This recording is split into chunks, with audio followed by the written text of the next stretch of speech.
Bible مقدس میں خدا کے قانون کے مطابق کہ خدا کا بھی ایک قانون ہے، جیسا میں کہہ رہا ہوں کہ عدالتی نظام آسمان پر ہے، تو آئیے ہم اس کو بھی خدا ان کے کلام میں سے سیکھیں گے۔ عبرانیوں کے نام لکھے ہوئے پولس رسول کے خط 8ویں باب کی ہم 10ویں آیت میں سے پڑھیں گے۔ یہاں پر لکھا ہے، پھر خداوند فرماتا ہے کہ جو عہد اسرائیل کے گھرانے سے ان دنوں کے بعد باندھوں گا وہ یہ ہے کہ میں اپنے قانون ان کے ذہن میں ڈالوں گا اور ان کے دلوں پر لکھوں گا، اور میں ان کا خدا ہوں گا اور وہ میری امت ہوں گے۔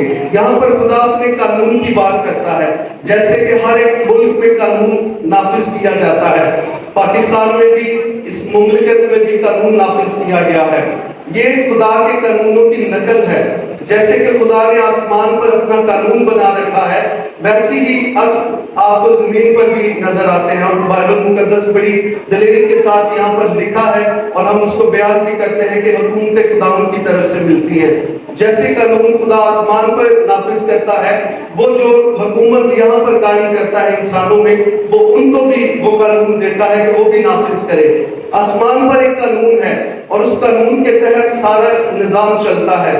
ابلیس نے اس قانون کو توڑا، اور اس قانون کو توڑنے کے سبب سے اسے زمین پر گرا دیا گیا۔ اب یہاں پر لکھا ہے کہ خدا کا قانون ہے۔ آپ نے بائبل مقدس سے بھی سیکھا کہ واقعی بائبل مقدس فرماتی ہے کہ خدا کا قانون ہے، اور اسی قانون کا عکس آپ کو زمین پر نظر آتا ہے۔ ہمارے عدالتی نظام ہے، اسی طرح آئیے ہم عدالتی نظام کے تعلق سے بھی سیکھیں گے کہ کیا عدالتی نظام بھی اسی طرح ہمارے پاس یہاں پر موجود ہے۔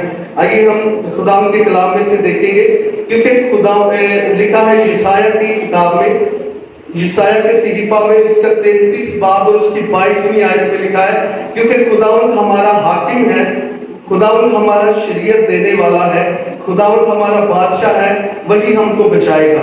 خداوند ہمارا بادشاہ ہے، وہ ہمارا حاکم ہے، وہ ہمارا انصاف کرنے والا ہے۔ آئیے ایک اور حوالہ ہم پڑھیں گے جس میں خداوند کو کہا گیا ہے کہ وہ انصاف بھی کرتا ہے۔ رومیوں کے نام لکھا گیا پولس رسول کا خط، اس کا 2 باب، اس کی 16ویں آیت، جس روز خدا میری خوشخبری کے مطابق یسوع مسیح کی معرفت آدمیوں کی پوشیدہ باتوں کا انصاف کرے گا۔ یہاں پر لکھا ہے کہ خدا انصاف کرے گا۔ خدا آپ کا جج ہے، جیسے کہ آپ یہاں پر عدالتی نظام میں کسی جج کو دیکھتے ہیں اور وہ انصاف کرتے ہیں، دونوں فریقین کی باتیں سنی جاتی ہیں، الزام لگانے والے کی بھی اور جو الزام لگاتا ہے اور جو ملزم ہوتا ہے، ان دونوں کی باتیں سنی جاتی ہیں، اور پھر جج جو ہے وہ فیصلہ کرتا ہے۔ اسی طرح یہی نظام آسمان پر بھی پایا جاتا ہے۔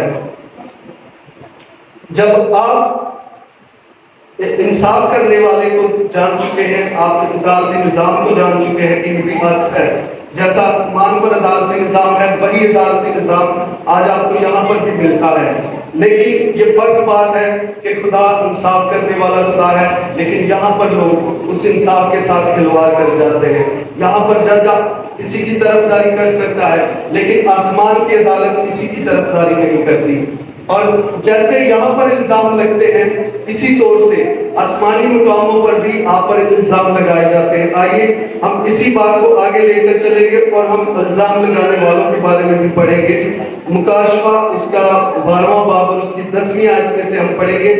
پھر میں نے آسمان پر سے یہ بڑی آواز آتی سنی کہ اب ہمارے خدا کی نجات اور قدرت اور بادشاہی اور اس کے مسیح کا اختیار ظاہر ہوا، کیونکہ ہمارے بھائیوں پر الزام لگانے والا جو رات دن ہمارے خدا کے آگے ان پر الزام لگایا کرتا ہے، گرا دیا گیا ہے۔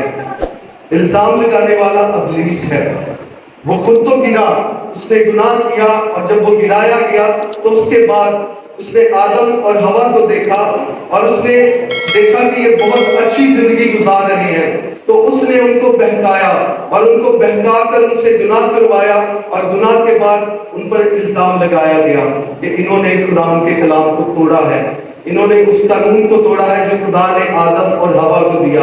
میرے عزیزوں، میں آپ کو بتانا چاہتا ہوں کہ آج ہمارے پاس خدا کے قانون کی یہ کتاب بہت بڑی ہے، 66 کتابوں پر مشتمل ہے، لیکن جب آدم اور حوا کو قانون دیا گیا تو انہیں صرف ایک بات دی گئی کہ تو